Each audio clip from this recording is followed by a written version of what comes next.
मिनश्शैतानिर्रजीम बिस्मिल्लाहिर्रहमानिर्रहीम अस्सलाम वालेकुम। आज एक डिज़ीज़ है और डिज़ीज़ ऐसी है जो कि हेड ऑफ द डिज़ीज़ है, जो आपके अंदर जब आ जाती हैं तो बहुत ज़्यादा बीमारियां पैदा करती है। आज की जो डिज़ीज़ है वो ओबेसिटी है। ओबेसिटी मतलब मोटापा, जिससे हर ख़ास व आम, छोटा बड़ा, बच्चा और उम्र सीधा सब मुतासिर होते हैं। और यही एक बीमारियों की जड़ है जो आपके अंदर बहुत ज़्यादा बीमारियों को पैदा कर देती है। तो आज की वीडियो में हम देखेंगे कि मोटापा क्या है, व्हाट इज़ द ओबेसिटी, इसके रीज़न्स क्या हैं और इसके सिम्टम्स क्या हैं और इसको होम्योपैथिक कैसे ट्रीट करता है। मोटापे के ऊपर मैं वीडियोस बहुत दफ़ा बना चुकी हूँ, एक और सही। चलें जी, वीडियो को स्टार्ट करते हैं। अगर आप मेरे चैनल पे न्यू हैं तो आपको पता है कि आपको क्या करना है। इसको सब्सक्राइब कर लीजिए, इसको लाइक कीजिए, शेयर कीजिए, ताकि मेरे अंदर एनर्जी आती रहे और मैं वीडियोस बनाती रहूं। अगर आप इसको सब्सक्राइब नहीं करेंगे तो एनर्जी लेवल लो हो जाएगा। हाँ, जो आपका डिसलाइक होता है वो भी मुझे बहुत एनर्जी देता है, तो प्लीज़ लाइक नहीं तो डिसलाइक ज़रूर किया कीजिए। चलिए जी, वीडियो को स्टार्ट करते हैं। Obesity, what is a obesity? जिस वक्त आपकी बॉडी के अंदर मसल्स जो है ना वो डेवलप होने की बजाय फैट डेवलप होने शुरू हो जाता है, तो आप समझ लें कि आप मोटापे के शिकार हो गए हैं। ठीक है, जिस वक्त आप जो खाना खाते हैं, जो आपका लाइफस्टाइल है, उससे आपकी बॉडी के अंदर मसल्स डेवलप होने चाहिए ना, आपकी बॉडी, आपका हेल्थ डेवलप होनी चाहिए, आपको वाइटामिन मिलने चाहिए। लेकिन जब मसल्स डेवलप होने की बजाय आपका फैट डेवलप होने लग जाए तो वो आप मोटापे के शिकार हो जाते हैं। तो होता क्या है कि आपकी बॉडी जो इतना खूबसूरत संडोल से एक बॉडी, क्या प्यारा सा अल्लाह पाक ने बनाया है, उसको हम अपने लाइफस्टाइल के हिसाब से खा के बैठ के उसके ऊपर जब फैट चढ़ाने लगते हैं तो वो बहुत ही डी शेप, हमारी बॉडी बहुत ही डी शेप हो जाती है, बहुत ही ख़राब शेप हो जाती है। आगे से पूरा पेट जो है वो एक ढोल की तरह निकल आता है, जो बिल्कुल अच्छा नहीं लगता। और हिप्स बहुत बड़े निकल आते हैं, बैक पे बहुत टायर बन जाते हैं, फैट के टायर, जो आपकी पर्सनैलिटी को एकदम डैमेज कर देते हैं, जो आपकी पर्सनैलिटी को किल कर देते हैं। तो आप सिर्फ अपने आप को शीशे में ऊपर से लेकर नीचे तक शीशे में ज़रूर देखा करें कि आपकी बॉडी की, आपकी पर्सनैलिटी को जो किल करने वाला है ना वो फैट है। मोस्टली लोगों का फैट टायर एब्डोमेन पे होता है, लोअर एब्डोमेन पे, टमी पे, और बहुत सारे लोगों का हिप्स पे होता है और बहुत सारे लोगों का बैक पे होता है। और अगर जब मैं बहुत ज़्यादा फैट देखती हूँ दूसरे पेशेंट्स पे या कोई अपनी बॉडी का फैट भी मुझे अच्छा नहीं लगे तो मेरा दिल चाहता है कोई ऐसी चीज़ लूँ और उसे पिघला के उतार दूँ। लेकिन ये, अगर आप, इसके लिए सिर्फ आपको एक कॉन्सेंट्रेशन चाहिए। अगर आप कॉन्सेंट्रेशन के साथ मेरी बात पूरी ध्यान से सुनेंगे और उसके ऊपर अमल करेंगे, कॉन्टीन्यूसली उस पर अमल करेंगे डेली के हिसाब से, तो आप यकीन करें कि जो आपका फिगर जो आप चाहते हैं ना, इंशाल्लाह वो फिगर तो आपका पक्का हो जाएगा। सबसे पहले आपको अपने अंदर ये एक पैदा करना है, डिटर्मिनेशन अपना बनाना है कि मुझे पतले होना है, मुझे अपना वेट जो है अपनी हाइट के हिसाब से मैनेज करना है और मुझे एक खूबसूरत बॉडी नज़र आना है। वो तभी आप कर सकते हैं जब आपके पास गोल होगा। गोल आपका तब होगा कि जब आप चाहें कि मुझे अपने आप को खूबसूरत लग के दिखाना है। आप ये ना सोचिए, फीमेल्स जो हैं वो ये ना सोचें कि मुझे हस्बैंड के लिए होना है, लड़के ये ना सोचें हमें लड़कियों के लिए होना है। आप जब खुद से प्यार करना शुरू करेंगे तो फिर आप एनर्जी के साथ अपने वेट को लॉस करेंगे और आप बहुत ही खूबसूरत पुरकशिश शख्सियत के मालिक बन जाएंगे। अपने ऊपर ये इतना जो बड़ा सा थैला है, इतना बड़ा सा जो आपने पेट माशाल्लाह से पाल रखा है, जिसको उठा के आप अंदर भी जाते हैं, बाहर भी आते हैं, वॉशरूम भी जाते हैं, बाज़ारों में भी फिरते हैं, मार्केट्स में भी जाते हैं, ऑफिस में भी जाते हैं, बेड पे भी जाते हैं, सोते हैं, उठते हैं, उस पेट के साथ उसको उतार दीजिए, खुदा राह उतार दीजिए और फिर देखिएगा जितनी ज़िंदगी अल्लाह पाक ने दे रखी है आपको, वो तमाम की तमाम आप बहुत सेहत के साथ गुजारने वाले हैं। तो अब सबसे पहले देख लेते हैं कि ये हमने देखा कि व्हाट इज़ ओबेसिटी, आपके ऐसे फैट सेल का डेवलप हो जाना इज़ ओबेसिटी। अब देखते हैं कि इसकी रीजंस क्या हैं। रीजंस जैसे मैंने आपको इसकी डेफिनेशन करते ही बता दी कि आपका लाइफस्टाइल, जब आप आपकी बॉडी की डिमांड के हिसाब से कैलोरीज ज़्यादा लेते हैं तो बॉडी जितनी हमारा वर्कआउट है उसमें उसको यूज़ कर लेता है, जो एक्स्ट्रा बच जाती है वो बॉडी स्टोर कर लेता है। स्टोर किसको कहाँ पे करता है? फैट की सूरत में करता है। किन एरियाज़ में करता है? उन एरियाज़ में करता है जो एरियाज़ आपकी डेली वर्कआउट में यूज़ नहीं होती हैं। ये नहीं कि आपने बहुत घंटे चेयर पे गुजार दिए, आपने आए गए बैठ गए, सारे काम बैठ के कंप्यूटर के आगे हो रहे हैं, आपकी फिज़िकल एक्टिविटी नहीं है। ये वजह है कि आपकी जब बॉडी में सबसे पहले फर्स्ट जो है ना वो आपकी डाइट है कि आप ऐसी डाइट ले रहे हैं जिसमें हैवी कैलोरीज हैं। डिटेल से देख लेते हैं। इसका सबसे पहला रीज़न तो इनहेरिटेडली हो सकता है कि आपको विरासती तौर पे मोटापा हो सकता है। आपकी अम्मी अबू आपके पीछे सब लोग बहुत ही मोटे मोटे होते हैं, तो ये तो आपका विरासती मोटापा है। लेकिन इसमें आप ऐसा नहीं कह सकते कि आपको ये इनहेरिटेंस में मिला है, ये आपका विरासती है तो अब आप मोटे हैं तो अब आपको मोटे ही रहना है। ऐसा कुछ नहीं है। आपके लिए डिफ़िकल्ट ज़रूर है पतला होना, बट नामुमकिन नहीं है।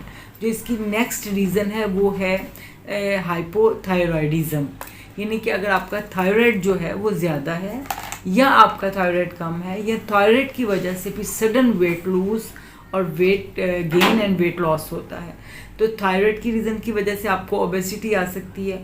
उसके बाद अगर आप पेशेंट है पीसीओडीज़ के या पीसीओएस के, तो तब भी आप में ओबेसिटी आ सकती है। लेकिन मेरा मेथड है वो मैं यही कहती हूँ कि आपके मोटापे की वजह से आपको पीसीओएस होते हैं।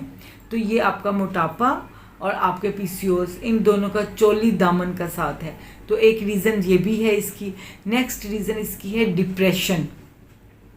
जिस वक्त आप डिप्रेशन में होते हो तो आपको पता नहीं चलता कि आप कहाँ कितना कब खाते हो, तो ये भी एक बहुत बड़ा रीज़न है।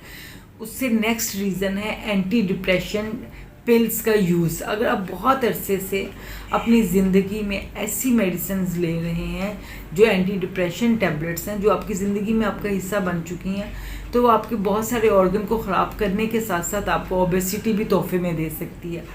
उसके बाद जो नेक्स्ट आ जाता है कि अगर आप किसी डिज़ीज़ में हैं, सपोज टू बी कि आप को डायबिटिक हैं, आपका इंसुलिन रेजिस्टेंस जो है वो डिफरेंट है और आप डायबिटिक हैं और काफ़ी लंबे अरसे से मेडिसिन्स ले रहे हैं और उस मेडिसिन की वजह से भी आपको ओबेसिटी जो है वो गिफ्ट में मिल सकती है। आपको हाइपरटेंशन है, आपको लीवर डिसऑर्डर है, आपको कोई और मेडिकल जो है वो टर्मिनोलॉजी में कुछ ऐसी डिजीज़ है जिसकी आपको कॉन्टीन्यूसली मेडिसिन यूज़ करनी पड़ती है, तो भी जो है आपको ओबेसिटी जो है वो गिफ्ट में मिल सकती है। तो ये तो रीज़न्स थे कि क्या क्या रीज़न्स हैं कि हमें ओबेसिटी क्यों होती है। अब हम देख लेते हैं कि हम इसको नेचुरली कैसे मैनेज कर सकते हैं। हम इसको नेचुरली, आपको एक डिटर्मिनेशन की ज़रूरत है, आपको एक इरादे की ज़रूरत है, उस वक्त की ज़रूरत है कि आई कैन डू इट, कि मैं कर लूँगा और मैं करूँगा और मुझे करना है।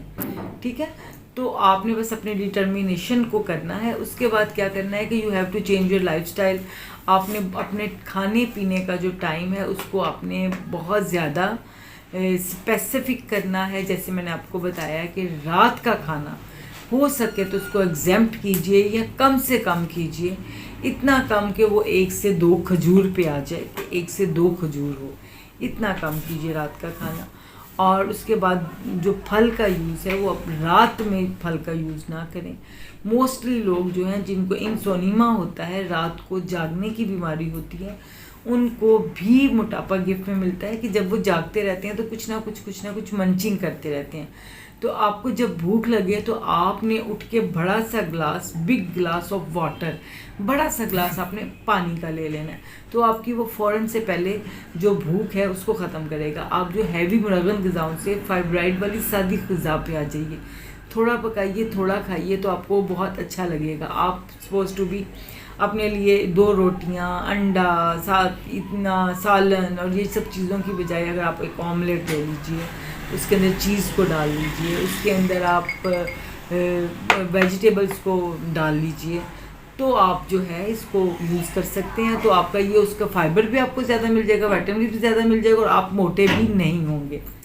उसके बाद नेक्स्ट अब हम देख लेते हैं कि इसको होम्योपैथिक जो है वो कैसे मैनेज करती है। होम्योपैथिक में there is lot of medicine, markets बड़ी हुई हैं, फाइटोलेका के नाम से, पता नहीं फ्यूकस के नाम से, किन किन नाम के साथ इतनी मेडिसिन मार्केट में आई हुई हैं। तो क्योंकि ये बिज़नेस है, सब बिज़नेस कर रहे हैं, मैं किसी की बिज़नेस पे टांग नहीं मार रही हूँ ये कह के कि उनको मत यूज़ करें, उनको यूज़ करें अकॉर्डिंग टू योर डॉक्टर। आपके डॉक्टर आपको जो भी रिकमेंड करते हैं तो आप उसको यूज़ कीजिए। हमारी जो होम्योपैथिक है वो सिर्फ सिम्टम्स पे, इंसान के जो माइंड सिम्टम है सिर्फ उस पे चलती है। तो आपको इलाज अपनी माइंड सिम्टम के हिसाब से करवाना है। लेकिन फ्रिक्वेंटली यूज़ होने वाली जितनी भी मेडिसिन हैं उनमें से मैं होम्योपैथिक जो है कुछ का इसमें सबसे बेस्ट जो मेडिसिन है वो फाइटालेका बेरी है।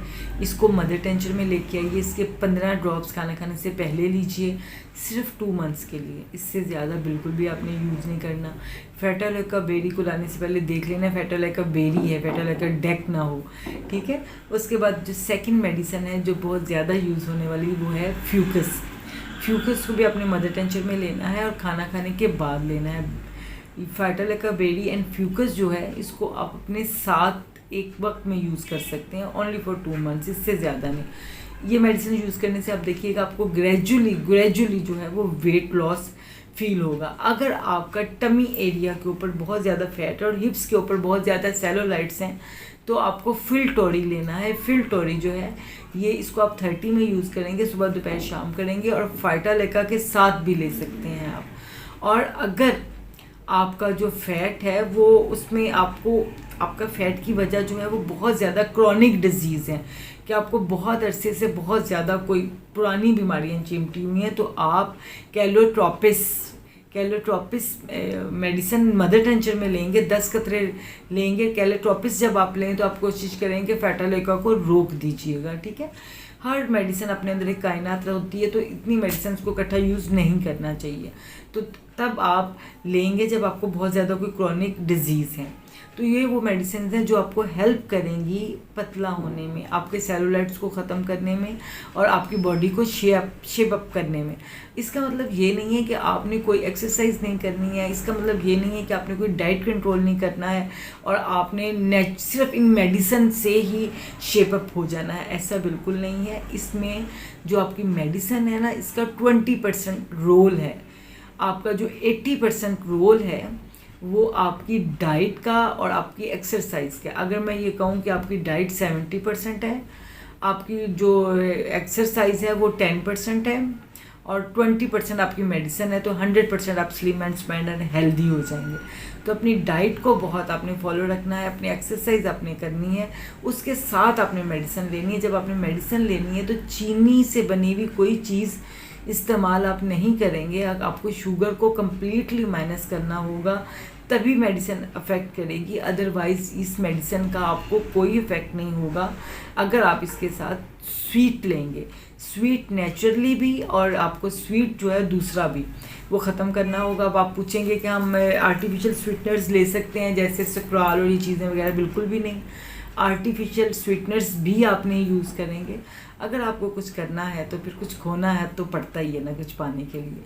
तो ये तमाम टिप्स को फॉलो करेंगे तो इंशाल्लाह आप देखिएगा आपकी शख्सियत बहुत ही पुरकशिश, बहुत स्मार्ट, बहुत लाइट, बहुत हेल्दी हो जाएंगे। चलें जी, मुझे इजाज़त दीजिए, तब तक के लिए इंशाल्लाह। अल्लाह हाफिज़। पाकिस्तान जिंदाबाद।